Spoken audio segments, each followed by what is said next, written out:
राधा और रुक्मिणी की कहानी। एक रात नींद में श्री कृष्ण के मुख से राधा का नाम निकला। निकट ही सोई रुक्मिणी की नींद टूट गई। उसका चित्त अशांत हो गया। सारी रात वह करवट बदलते रहे। सुबह सवेरे श्री कृष्ण की नींद खुलते ही रुक्मिणी ने पूछा, प्राणनाथ, ऐसा क्या है राधा में जो सोते जागते हर घड़ी आप राधा का नाम जपते हैं?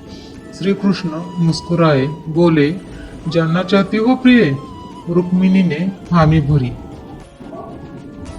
एक परीक्षा देनी होगी तुम्हें, कहो तैयार हो?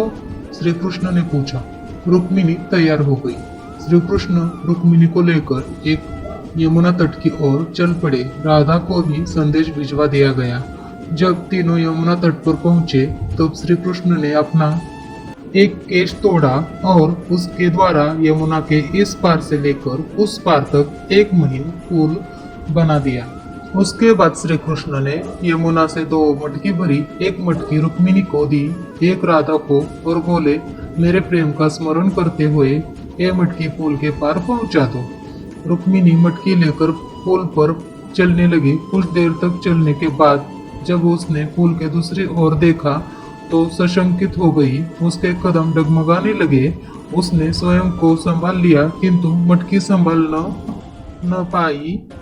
वह किसी तरह पुल तो पार कर गई पर मटकी यमुना में गिर गई। जब राधा की बारी आई तो मटकी लेकर बड़ी सहजता से वो पुल पार कर गई। यह देख रुक्मिणी चकित हुई। उसने राधा से पूछा, बहन, ऐसा क्या था तुम्हारे प्रेम में जो तुम मटकी लेकर यमुना पार कर गई? राधा ने उत्तर दिया, बहन, मैंने कहा यमुना पार किया। प्रिय के द्वारा मेरे हाथों में दी मटकी ने ही मुझे पार पहुंचाया। रुक्मिणी को राधा के प्रेम की अथाह गहराई का भान हो गया। समर्पण प्रेम का मूल है। जहाँ समर्पण है वहाँ पूर्ण विश्वास है। शंका के कोई चिन्ह नहीं। राधा का श्री कृष्ण के प्रति पूर्ण समर्पण भाव था। शंका लेश मात्र भी न थी। विश्वास था कि प्रिया ने हाथ में मटकी दी है तो पार भी पहुंचाएगा। सीख, प्रेम करे तो पूर्ण समर्पण भाव से करे। फ्रेंड्स, आपको ये राधा और रुक्मिणी की कहानी कैसे लगी कमेंट्स में जरूर बताना। Thank you for watching.